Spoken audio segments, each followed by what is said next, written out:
Jealous stepsister tried to ruin my wedding by claiming my fiancé wanted to run away with her. So I called her husband and told him about it, leading to their divorce. I, 25F, recently got married to my fiancé and boyfriend of almost 7 years, Noah, 25M. My entire family was invited to the wedding, including my stepsister, Charlotte, 24F. Our parents got married when I was 9 years old and Charlotte was 8. My mother married her father, and we were fine with it at the time because we had already known each other for a couple of years and our parents had been together for almost 3 years before they got married. So to be more accurate, we actually met each other for the first time when I was 6 and she was 5. We got along reasonably well. I lived in a neighborhood where there were not a lot of kids to play with, and whenever Charlotte and her dad would come over, I would be thrilled, and we would have a great time. Even as we grew older, we had a nice relationship and I considered her a close friend even up until middle school. It was not until we started high school that things started going between us, and it was so typical and sad because it happened due to a boy. Noah, to be more precise. My dad had cheated on my mother with a friend of hers when she was pregnant and promptly decided that he wanted nothing to do with her or me after I was born when he was caught, so he signed away his rights and moved away with his girlfriend. They were never married, so she never saw him again, and since my grandparents were reasonably well off, she decided that she didn't even want child support from him because she wanted nothing to do with him anymore. So I never met my dad and I don't know him. My stepdad was pretty much the first father figure that I had in my life. Charlotte's mother had, unfortunately, passed away when she was very little from multiple health issues and the pregnancy had just complicated things. So my mother had full custody of me and Charlotte's dad had full custody of her, so when they started dating and moved in together, we ended up spending all our time with each other. She was close to my age and it was great because I had a constant companion. As I had mentioned before, Charlotte and I were really close until high school. She had started her education earlier than usual, so even though she was a year younger than me, we were in the same grade at school. We started high school together and had a bunch of classes together as well. And with us, we had Noah. His family had moved to our town that year and he was the newest student in our high school. I took a liking to him almost instantly and unfortunately, so did Charlotte. He was cute and really sweet, and even though both of us had dated other boys before, we were just kids at the time, and it didn't really count. I could sense that Charlotte liked him just as much as I did, so I decided to talk to her about it and we promised each other that neither of us would try to make a move on him or get with him, out of respect for the other because we didn't want to let a boy get in between us. We were just teens and we liked a boy, big deal. Both of us figured that we would be able to move on from our little crush on Noah, but unfortunately, it didn't work that way. Since the three of us had a lot of classes together, we ended up becoming good friends, and as I got to know him, I started liking him even more. He was everything that I wanted in a guy, but I knew what I had promised, and I kept things strictly platonic. Even though Noah would constantly try to flirt with me, I never reciprocated because I knew I couldn't hurt Charlotte. She and I never talked about him at home or otherwise because we knew this was a sensitive topic for both of us and we didn't want to bring it up with each other. So that's how things went on until our senior year. Around the time that people were asking each other out for prom, I was about to say yes to some other guy when I found out from Noah that Charlotte had asked him to go to prom with her.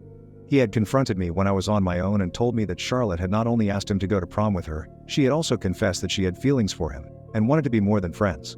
I was shocked that she would do such a thing, after promising me that she would never make a move on him, and telling me to do the same. It was just unacceptable and I was hurt by it. But then, Noah also told me that he had turned her down because he didn't see her as anything more than a friend, and even though he had always felt that she was trying to get with him, he had never reciprocated. He told me that for the past couple of years, ever since he joined this school and became friends with us, Charlotte had been trying to flirt with him, and acted differently around him when it was just the two of them, and he had sensed that she liked him, but he didn't do anything about it, and the reason for that was because he liked me. The reason that he had confronted me and chosen to tell me all about this was because even though he liked me and kept trying to get me to flirt back with him, I would never do the same and never expressed any interest in him. And now that our senior year was about to come to an end, and we were going to go separate ways for college, he needed to get an answer, because he wanted to know if we were ever going to happen. So he told me that I could either give him an answer and tell him if I liked him or not, and if I didn't, he would know where he stood and start thinking about asking other girls to prom. I still remember that day very clearly because it was a significant one. After the conversation that I had with Noah, I was very disoriented because it was a lot to process. He had not only told me that he liked me and had for a really long time, but he had also told me that Charlotte had been trying to flirt with him relentlessly even after promising me that she would never do anything to jeopardize our friendship. And that hurt because I really used to consider her as nothing less than my sister. So after Noah had cornered me that day and told me everything, I told him that I needed a day to think and sleep on it, and I would have an answer for him by the next day. I honestly didn't know what to tell him because everything hinged on the conversation that I would have with Charlotte once I got home that day. I decided to skip the rest of the classes and head home because I didn't want to walk home with her. I was just that sick to my stomach after finding out the truth.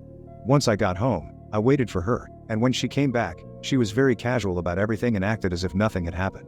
She didn't say anything about Noah, or the fact that she had asked him out, despite the many promises that we had made to each other.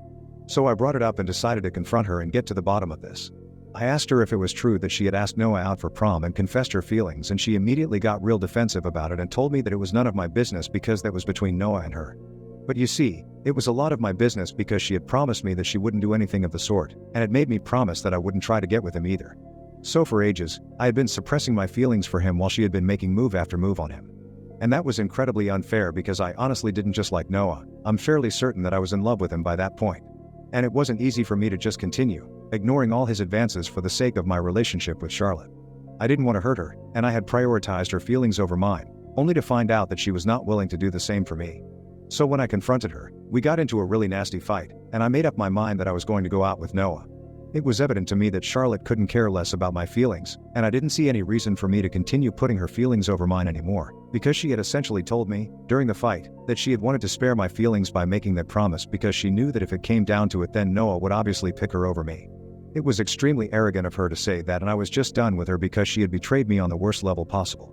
So the next day, I told Noah everything. Like, everything. The promise that Charlotte and I had made to each other and the fight that we had the previous day, and he was very understanding about it. He told me that he was ready to wait for me if it took me longer to come around, but I told him that I was in love with him and I couldn't deny it any longer. So we started dating the very same day, and it's been 7 beautiful years of us being together. I have no regrets. Obviously, we had to cut Charlotte off and we didn't speak to her again after that day. It was a lot easier for him, but it was different for me because I actually lived with her. We used to share a room, but after our fight and after I started going out with Noah, she moved into the basement so she could live separately, and I had no complaints about it. Our parents asked us, several times, what had gone wrong, but I never told them about any of it, and I don't think Charlotte did either. We just stopped speaking to each other after that day, and it was difficult initially, but we got used to it. Noah and I ended up going to the same college, and Charlotte picked one across the country, so I didn't have to see her for the next couple of years, and would only meet her on the holidays. After we graduated from college, Noah and I were still going strong, and Charlotte had started dating a guy from her college as well. All of us soon started working, and our fight started feeling like something out of a high school TV show because it was just petty and didn't matter anymore. Charlotte and I would meet each other at family gatherings, and even though we would never consciously make an effort to talk to each other like we did as kids, we started being civil to each other, and would at least greet each other like family. We would stick to small talk and safe topics, and nothing more. So things started changing, and we were at least on talking terms as we grew into adulthood. And then, last year, she announced her engagement to her boyfriend from college, and I congratulated her. It was all very formal, and she told me that she would love to have me at the wedding. It was kind of bittersweet because when we were little, we would always be each other's maid of honor whenever we would have make-believe weddings, but when I attended her wedding, I was just a guest. So I guess I was happy that we were finally acting like adults and patching things up, but I was also kind of sad that things would never go back to the way that they were. We had been on speaking terms since then, and she even seemed to be fine with Noah. Of course, I had the good sense not to bring him to her wedding as my +1 because that would be kind of weird and insensitive, even though she had moved on completely, and was actually getting married to someone else. But sure enough, she picked up on it, and when we were talking and socializing after the ceremony, she told me that I could have brought Noah along with me because she had moved on and didn't care about it anymore because it was all in the past. But I guess I shouldn't have taken her word for it, because what happened recently was a testament to the fact that she had in fact not moved on even one bit and was still a humongous jerk. A couple of months ago, I'd say 8, Noah proposed to me, and I obviously said yes because the timing was just right. He had just been promoted at work and I had quit my job to join my friend in her startup, both of which were great things. I was looking forward to having a stress-free, drama-free wedding, but I guess I shouldn't have invited Charlotte if I wanted that. She congratulated me when I got engaged and that was it. I thought that things were fine. I invited her to the wedding and she accepted the invitation. There was no way that I was expecting anything to go wrong, but a week ago, on the day of the wedding, Charlotte decided that she was going to make one last-ditch effort to ruin my relationship. Noah and I were getting married in a hotel a little out of town, and most of our close friends and family members were living in the hotel with us. The two of us, along with our parents and bridesmaids and groomsmen, arrived 2 days ago, while other family members and friends and people coming from out of town reached a day before the wedding. Now, Charlotte and her husband were supposed to come to the venue a day before the wedding, but they showed up on the same day as us, which threw us off a little, but they made it seem like an honest mistake.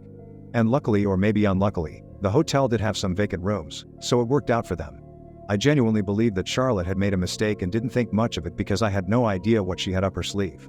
But on the day of my wedding, I finally understood what she was trying to do. I was getting my makeup done and stuff when I noticed her constantly looking outside my room, and I thought that it was a bit strange because the guests were supposed to be either in their rooms or just having fun. After all, we had booked a major part of the hotel that we were staying in and they were free to do whatever they wanted until it was time for the ceremony. So for her to leave all of that and lurk outside my room was kind of weird, especially since she was neither a bridesmaid nor my mom. Once I was ready, my bridesmaids and my mother went to their rooms to get dressed and get their makeup done themselves. There was just 1 hour to go before the ceremony was supposed to start, and since they didn't need as much time to get dressed and everything, I figured that we would have enough time to get down to the venue on time and decided to take a little walk down the corridor outside my room to calm my nerves. I couldn't leave that floor or go anywhere else because I didn't want anybody else to see me in my wedding dress, but right then, I was caught by Charlotte outside my room, and she pulled me aside, saying that she wanted to talk about something very important to me. I had no idea what this could be about because she and I, while we had been on speaking terms, hadn't actually had any intimate or personal conversations, so this was a bit weird. But I let her talk to me out of curiosity. And then, she started telling me that she had reached the hotel a day earlier than scheduled, not by accident, but on purpose because apparently, Noah had asked her to. She told me that she had come, only because he had asked her to, but she had no idea why he had asked her to come earlier so that he could ask her to elope with him. She fed me some rubbish story about how Noah had contacted her around 2 weeks before the wedding, saying that he was getting cold feet, and he was afraid that he was making a mistake by marrying me because it had taken him a long time, but he had finally come to terms with the fact that he was no longer in love with me, but had fallen for her. She said that apparently, they had been in touch behind my back for a really long time, but it had all been platonic. However, he had fallen for her and had told her to come by earlier so that they could run away together. And he had been pressuring her to agree to his reckless plan ever since she had shown up at the hotel, since he didn't feel brave enough to talk to me because he was afraid that I would end up doing something crazy, and he didn't want to be responsible for it or even around me when it happened. But apparently, my dear Charlotte couldn't do this to me, and believed that she had to be honest with me. So she, like a normal person, had picked the hour before my wedding to come clean to me about this huge thing. Now, obviously, I was fully aware of the fact that she was lying through her teeth about all of this because I had faith in Noah, and I knew that he would never do something like this to me. And besides, he was a very straightforward and blunt guy, and if he had something to say, he would just say it to my face instead of going behind my back. He and I were not cowards who ran away from problems. This story that Charlotte was telling me seemed pretty out of character for him, which is how I was able to tell that she was lying. It was infuriating because she was pretending like it was coming from a place of concern, and she was worried about me and my relationship. I knew that she was actively trying to create drama when there was nothing happening just to spoil my wedding, so I decided to go even lower and called up her husband right in front of her. I didn't have his phone number, but I did follow him on Instagram, so that's where I placed the call. I was pretending to be devastated and I was standing in front of Charlotte, so she couldn't exactly see what I was doing on my phone, but she didn't stop me because she figured that I was probably going to call Noah and confront him, or even break up with him, and that's what she wanted. But she didn't have a clue that I was actually calling her husband, who was in another part of the hotel, and thankfully, he answered my call. I repeated everything that Charlotte had said to me before asking if that was true, and she didn't say a word because she was still thinking that it was probably Noah that I was on a call with. I don't even know what she was planning because one look through their texts and emails would tell me the truth, so I had no idea what her game was here. But anyway, after I was done talking, I decided to put my phone on speaker so that Charlotte would also be able to hear her husband's response. And sure enough, her husband was shocked to hear about all of this and said that he was going to come back to his room immediately. And when Charlotte heard her husband's voice on the phone as opposed to Noah, she freaked out completely and started screaming at me. She said that I was trying to sabotage her marriage on purpose, and I just told her that I was doing to her exactly what she was trying to do to me, and then walked back into my room. I told my bridesmaids what had happened and said that they needed to make sure that she didn't turn up at the wedding or during the ceremony because I didn't trust her and I wanted her out. But turns out, I didn't have anything to worry about because the ceremony went smoothly and Charlotte didn't even try to interrupt anything by showing up because I guess she was too busy trying to smooth things out with her husband after the little stunt that she had pulled. And nobody at the wedding even noticed that she was not present, except for our parents. After the ceremony, when they asked me where Charlotte was, I told them that I would tell them later, but I didn't have any intention of letting them know because it wasn't important to me. After everything was wrapped up, I contacted the hotel authorities to ask what had become of Charlotte's room, and to my satisfaction, they told me that she had checked out during the wedding, and they were gone now.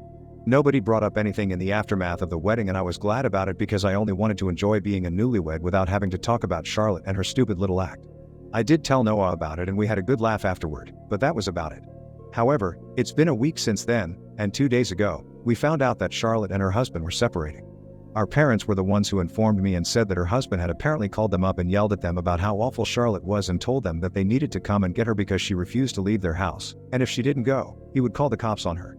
So they had to pick her up, and they found out that they were separating because her husband had found it very insulting that Charlotte had reached the wedding venue early on purpose because she wanted to sabotage me. He had heard the entire story from me, and for ages, he had been hearing about how great Noah was, and how Charlotte should have been the one to end up with him from her friends, who were clearly very stupid, and he couldn't take it anymore because it was very obvious that she still had feelings for him, and that's why she was trying to ruin my wedding. That was pretty much the last straw for him, and he had decided that he was going to end this marriage, because no matter how much she insisted on it, she was in love with someone else, and it wasn't something he could deny anymore. So they are going to get divorced, and I don't know why, but my parents think that this is my fault and are blaming me for it. They think that, despite what Charlotte had tried to do, I should have kept her marriage and her husband out of it, because by dragging him in and calling him, I had ruined her marriage. So now, they expect me to apologize to her and are refusing to talk to me because I said I was not going to do that. I literally do not understand how this is my fault because I didn't ask Charlotte to do something so psychotic. All I did was hit her where it hurt because she tried to do it to me first. That's all that I did, and think it's very unfair to hold it against me. She ruined her own marriage, and I had nothing to do with it. Noah also feels the same way, but my parents and a lot of our mutual friends with Charlotte are on her side, and it's screwing with my brain right now. Ida for involving my stepsister's husband when she tried to sabotage my wedding on purpose by lying about my husband. Update 1. Hello, people of Reddit. First and foremost, I would just like to thank everyone who commented on my original post and made sure to tell me that I am not in the wrong here. That helped me realize how unfair my parents and a couple of my friends were, so I decided to cut them off. Honestly, I don't see any other way out of this, because if I don't cut ties with them, then they will just continue blaming me for it and making me feel like crap about it. And at some point, people are bound to crack. I don't want to crack and apologize to Charlotte, so it's for the best if I cut everybody off. Anyway, isn't that what my parents wanted? They were the ones who were refusing to talk to me because I wasn't ready to apologize to Charlotte, so now they have what they want and I'm not talking to them either. As for my friends, if they are really going to take Charlotte's side on this and make me the bad guy, then they are welcome to do so. It just helped me realize that they were never my true friends in the first place. Everyone knows that Charlotte is the one at fault here, and if anything, she is the one who owes me an apology. They can keep denying it, but it's not going to change the facts. And honestly, I'm not interested in changing the facts either or changing anybody's mind. Everyone can believe what they want to. I just want to spend time with Noah, and that is it. Update 2. Hey, so Noah and I have left for our honeymoon. It's been close to 2 weeks since the wedding and I'm still not talking to my parents. Not talking to my friends doesn't hurt as much because I have my husband now, and if I'm being honest, I wasn't really that connected to those people anyway, so it's not like it makes a huge difference to me or something. But not talking to my parents, yeah, that stinks. I keep wanting to text my mom and talk to her, or just call up my stepdad and have a funny little conversation with him, but then I remember that I can't do it because they have decided to take Charlotte's side on this. From what I know, she is living with them, and probably feeding them more lies about me, so as to turn them against me fully. No doubt, by the time I get back, my parents will probably end up hating me. I can still understand that my stepdad wants to be there for his daughter, but I cannot understand why my mom isn't taking my side on this. She literally got cheated on by my dad and he left us to be with someone she called her friend. That's exactly what Charlotte was trying to do here. She was trying to screw me over so she could have Noah all for herself. I feel like my mother, of all people, should at least understand why I was mad at her and why I did what I did. But if she doesn't understand me and thinks that I'm the villain here, I don't know what to say anymore. It's fine though, because Noah and I are on our honeymoon right now, and hopefully, this will help with cheering me up and make me forget about my problems. Update 3. On the third day of my honeymoon, I received a text from my mother, but I'm not going to open it until I get back home because I want to live in the moment right now. Noah and I are having a great time, and in case this is not a good message, I want to experience the disappointment later on. I know it sounds weird, but I really want to cherish this experience because you only go on your honeymoon once. Update 4. So, I'm back home, and the first thing that I did after landing was check the message from my mother. She told me that she had allowed Charlotte to live with them for a couple of days, but it had become too much to bear because all she would do was badmouth me, and after a point, my stepdad and my mom decided that it was enough. They realized that what Charlotte had done was certainly to ruin my wedding and decided to kick her out. They invited me over for dinner this weekend so they could make it up to me because they had gotten carried away since Charlotte was getting a divorce, and it seemed like a bigger deal to them at the time, and they didn't know how to deal with her emotions and made some bad calls. But they had come to their senses now and wanted to apologize. I honestly couldn't be happier, and Noah and I have already agreed to the dinner, and this is what will fix our relationship again. I guess all's well, that ends well. I just hope we never end up fighting like this again.